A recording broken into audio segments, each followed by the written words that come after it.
Apple company के मालिक Steve jobs, जब उनकी मौत आई, उनके तकिए के नीचे एक फ़ोटो रखी हुई थी।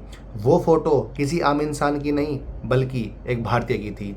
वो भारतीय जिन्हें बजरंग बली का अवतार माना जाता है, जिनका नाम नीम करोली बाबा है। फेसबुक कंपनी के ओनर, यहाँ तक कि हॉलीवुड के बहुत बड़े बड़े सितारे और बॉलीवुड के बहुत बड़े बड़े सितारे इनके मुरीद हैं, इनके भक्त हैं। हार्वर्ड यूनिवर्सिटी के बहुत बड़े मैथमेटिशियन इनके भक्तों की लिस्ट में बहुत टॉप पर आते हैं। नीम करोली बाबा इतने चमत्कारी बाबा थे, एक बार उन्होंने पानी से घी बना दिया था। एक पूरी रात उन्हें 1000 गोलियां लगी थी, तब भी वो 1000 गोलियां उनका बाल भी बांका नहीं कर पाई थी। एक बार उनको चलती ट्रेन से टीटी ने उतार दिया था बीच जंगलों में, वो ट्रेन वहाँ से जा भी नहीं पाई थी। ऐसे ही चमत्कारी नीम करोली बाबा की मैं जीवनी से कुछ सच्ची घटनाएं आपके लिए लेकर आया हूँ। नीम करोली बाबा का बचपन का नाम लक्ष्मी नारायण था। इनका जन्म सन 1900 में यूपी के अकबरपुर गांव में हुआ था। 11 साल की छोटी सी उम्र में ही उनकी शादी हो गई थी, लेकिन उनका सांसारिक सुखों में मन ही नहीं लगता था। वो जीवन की सच्चाई समझ गए थे। एक दिन वो सब कुछ छोड़कर बहुत दूर चले गए। वहाँ पर शायद किसी बुजुर्ग ने, जो उन्हें जानते हों, उन्होंने उन्हें देखा और उनके घर जाकर उनके पिताजी को सारी कथा बताई। उनको बताया कि वो किस अवस्था में वहाँ पर रहते हैं। पिताजी ये सुनकर अपने पुत्र मुँह से बच ही नहीं पाए। वो अपने पुत्र को जल्द से जल्द अपने घर ले आए, लेकिन बाबा जी का अपने घर में अपने इन सुखों में मन ही नहीं लगता था। फिर उन्होंने अपना पक्का फैसला कर लिया कि वो अब सब कुछ छोड़कर चले जाएंगे। उन्होंने सबको अब की बार अच्छे से बताया कि वो जा रहे हैं और वो सब कुछ छोड़कर चले गए। उन्होंने इस बार ऐसी राह पकड़ी कि वो उस राह से कभी वापस ही नहीं आ पाए। नीम करोली बाबा ने वैसे तो बहुत सारे मंदिर बनवाए हैं, लेकिन इन्होंने एक धाम बनवाया है जिसका नाम कैची धाम है, और वो नैनीताल में है। और ये इतनी चमत्कारी जगह है, इतनी चमत्कारी जगह है, जहाँ पर बजरंग बली का मंदिर भी है। आप वहाँ जाएंगे ना, आप वहाँ की ख्याति सुनेंगे, आप क्या ही बोलेंगे। एप्पल कंपनी के मालिक स्टीव जॉब्स जब बेरोजगार थे, तब वो इंडिया आए थे। इंडिया में नैनीताल के कैची धाम में आए थे, नीम करोली बाबा के धाम में आए थे, लेकिन वो उनसे मिल नहीं पाए, क्योंकि वो उनसे 1 साल पहले ही नीम करोली बाबा ने समाधि ले ली थी। लेकिन मंदिर में आते ही, कैची धाम के दर्शन करते ही, जब वो वापस अपने देश में गए, तब उनके देश जाते ही उनके दिमाग में बहुत बड़े बड़े आइडियाज़ आने लगे। आप भी देख सकते हो कि आज के टाइम में एप्पल कहाँ से और कहाँ पहुँच गया है। आज भी बहुत सारे लोग ये मानते हैं कि जो आज एप्पल कंपनी चल रही है, वो केवल और केवल नीम करोली बाबा के आशीर्वाद से ही चल रही है। ये खुद स्टीव जॉब्स ने बहुत सारे इंटरव्यूज़ में क्लियर कहा है। एक बार की बात है, जब नीम करोली बाबा थोड़े बड़े हो गए थे और अपने जीवन के शुरुआती दिनों में थे, तब वो इधर से उधर जाने के लिए ट्रेन का उपयोग करते थे। एक बार जब वो कहीं पे जा रहे थे, तो उन्होंने पैसों की कमी की वजह से टिकट नहीं लिया और वो ट्रेन में चढ़ गए। फिर वहाँ पर टीटी आया। टीटी सबकी टिकट चेक कर रहा था। जब उन्होंने बाबा से टिकट मांगी तो उनके पास टिकट नहीं थी। इस पर टीटी ने बहुत ज़्यादा गुस्सा किया और उस गुस्से में आकर उसने चेन खींच दी। चेन खींचने के बाद उन्होंने बाबा जी को वहाँ से ट्रेन से उतार दिया। बाबा जी थोड़ा सा दूर जाकर बैठ गए, तो अब था ट्रेन का चलने का समय। बीच जंगल में ट्रेन खड़ी हुई थी। जब वो ट्रेन चलने के लिए तैयार हुई, वो ट्रेन चल ही नहीं पाई। सब परेशान, टीटी परेशान, वहाँ की जनता परेशान, वहाँ के अफसर परेशान कि हो क्या रहा है, मतलब ये ट्रेन चल क्यों नहीं रही है। अच्छा, लोगों ने देखा था कि बाबा को ट्रेन से उतारा गया है। तो उन लोगों में एक बंदा था जो बाबा को जानता था। तो जो इंसान उन्हें जानता था, उन्होंने अफसरों को, टीटी को समझाया कि वो कौन है और उन्हें मना के वापस ट्रेन में बैठा ले। तो अफसरों को ये बात समझ में आ गई थी और नीम करोली बाबा आराम से बैठे साइड में और सब कुछ देख रहे थे। जब वहाँ पे अफसर उनके पास पहुँचे, उनसे रिक्वेस्ट करी कि आप आइए और वापस आके ट्रेन में बैठ जाइए। तो नीम करोली बाबा ने एक शर्त रखी। वो शर्त ये थी कि अगर इस स्टेशन यहाँ पे इस जगह पर जहाँ पे मैं आज उतरा हूँ यहाँ पे अगर स्टेशन बनेगा तो मैं आपके साथ चलूँगा। तो अफसरों ने क्या था, अफसरों ने तो बात माननी ही थी। अफसरों ने उनकी बात तुरंत मान ली और उनको वापस ट्रेन में बैठा लिया। फिर क्या था, ट्रेन तुरंत चल दी और उस जगह पे आज एक स्टेशन है नीम करौरी के नाम से। आप चाहे तो गूगल पे सर्च भी कर सकते हैं। ये तो कुछ भी नहीं है। एक बार की बात है जब बाबा धामपरी थे, वहाँ पर बहुत विशाल भंडारा भी हो रहा था। बहुत दूर दराज से लोग आए हुए थे। तभी जिस घी से प्रसाद बन रहा था वो घी खत्म हो जाता है। सब लोग चिंता में पड़ जाते हैं कि अब घी खत्म हो गया है तो प्रसाद कैसे बनेगा, इतने सारे भक्तजन आए हुए हैं। तो सब चिंतित हो गए। तभी बाबा को ये बात पता चल गई। बाबा ने आदमी को इशारा किया, अपने पास बुलाया और बोला चिंता मत करो, अपने साथ कुछ लोगों को ले जाकर नीचे जो नदी बह रही है वहाँ से डब्बों से पानी लेकर आओ। बस अपने मन में राम नाम का जप करते रहना। बाबा खुद राम नाम का जप करते रहते थे। फिर क्या था, वो लोग नीचे नदी में गए और डब्बों से पानी ऊपर ले आए। बस मन में राम नाम जपते रहे। फिर क्या था, जब बाबा के सामने वो डब्बे खोले गए तो उसके अंदर घी था। सारा पानी घी बन गया था। और फिर क्या था, श्री राम, बजरंगबली और नीम करौरी बाबा की जय जयकार नॉन स्टॉप होने लगी। अब आप इस पर भी यकीन नहीं करेंगे तो आपको एक घटना और सुनाता हूँ। एक बार की बात है, एक दंपत्ति हुआ करता था।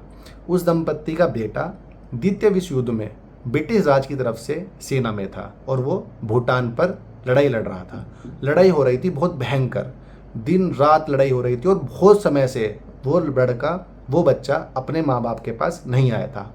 उसके माँ बाप इतने परेशान थे, बहुत ज़्यादा परेशान थे। फिर एक दिन क्या हुआ, एक दिन बाबा उनके घर पर आए तो सभी ने देखा कि बाबा घर पे आए हैं। सब लोग चिंतित हो गए, सब लोग टेंशन में आ गए कि बाबा घर पे आए हैं। तो बाबा ने बोला कि आप लोगों की याद आ रही थी तो मैं आपके पास आ गया। अब मुझे थोड़ी भूख लगी है तो मुझे कुछ खाना खिला दीजिए। तो उन लोगों ने बड़े अच्छे से खाना बनाया, बाबा जी को खाना खिलाया। बाबा जी ने बोला कि अब मैं यहीं पे सोऊंगा।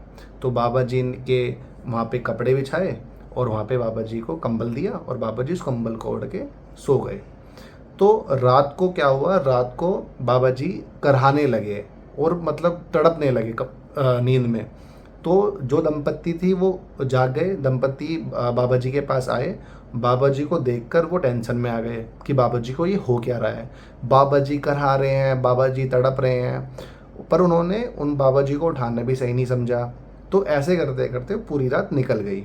जब बाबा जी सुबह उठे तो बाबा जी ने वो कंबल उसको फोल्ड करके दंपत्ति को दिया।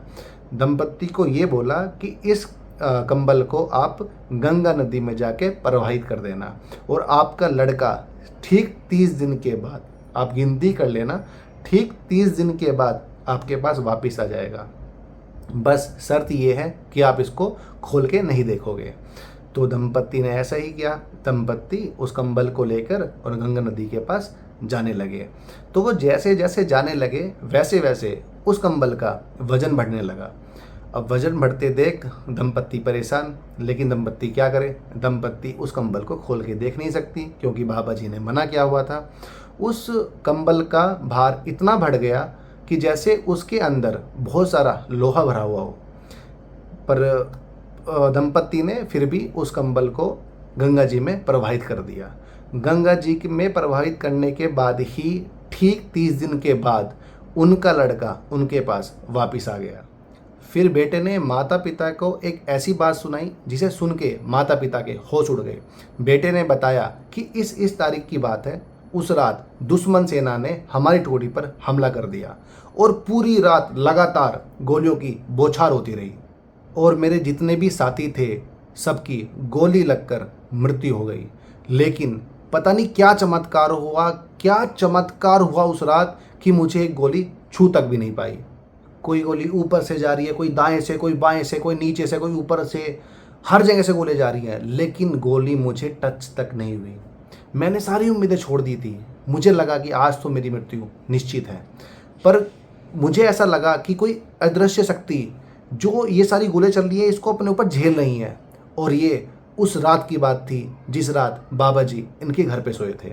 ये बात सुन के जो दंपत्ति थी उनके पैरों के नीचे से जमीन खिसक गई।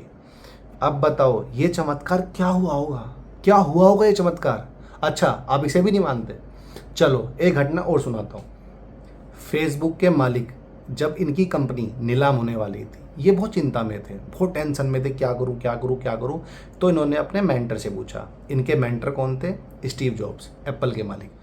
तो उन्होंने बोला आप भारत जाइए, भारत में नैनीताल में एक कैची धाम है जो नीम करोली बाबा का धाम है, आप वहाँ पे जाइए, आपको वहाँ जाने से ही आपका जितनी भी परेशानी है सारी हल हो जाएंगी।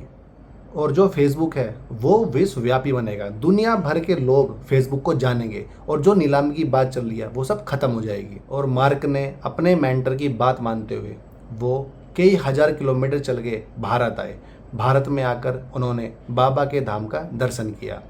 अब नीम करोली बाबा समाधि ले चुके थे, जैसे मैंने आपको पहले बताया। फिर उन्होंने वहाँ के लोगों को देखा, वहाँ पे धाम में दर्शन किए, फिर वो अपने देश चले गए। देश में जाने के बाद फेसबुक ने दिन दुगनी रात चौगुनी तरक्की की। आज आप देखिए सिचुएशन ऐसी हुई कि सब कुछ बदल गया, और आज आप देखना फेसबुक कहाँ स्टैंड करता है। और ये बात खुद मार्क ने मोदी जी से कहे हैं। जब मोदी जी फेसबुक हेडक्वार्टर गए थे तो वहाँ वार्तालाप में मार्क ने ये बात मोदी जी को साफ साफ बोला है। इसके बारे में आप इंटरनेट पे सर्च कर सकते हैं, आपको वहाँ पे पूरी जानकारी मिलेगी। और अगर हम मंदिर निर्माण की बात करें तो बाबा ने बहुत सारे मंदिरों का निर्माण कराया है, लेकिन अगर हम धाम की बात करें तो एक धाम वृंदावन में और एक धाम नैनीताल में बाबा ने निर्माण कराया है। और जब उनके देह त्याग करने का समय आया तो वो वृंदावन चले गए। वृंदावन जाके उन्होंने अपना देह त्याग दिया। वो हमेशा राम नाम का जप करते रहते थे। उनके देह त्यागने के बाद उनकी जो ख्याति थी पूरे विश्व में, पूरे वर्ल्ड में फैल गई। यहाँ तक कि बहुत बड़े बड़े सेलिब्रिटी, बहुत बड़े बड़े बॉलीवुड स्टार, हॉलीवुड स्टार उनके मुरीद बन गए। उनके मात्र फोटो देखने से लोग उनके भक्त बन जाते थे। यहाँ तक कि जो हॉलीवुड की बहुत बड़ी सेलिब्रिटी जूलिया रॉबर्ट्स, जिन्होंने बस बाबा जी का फोटो देखा था, फोटो देखते ही हिंदू धर्म अपना लिया था।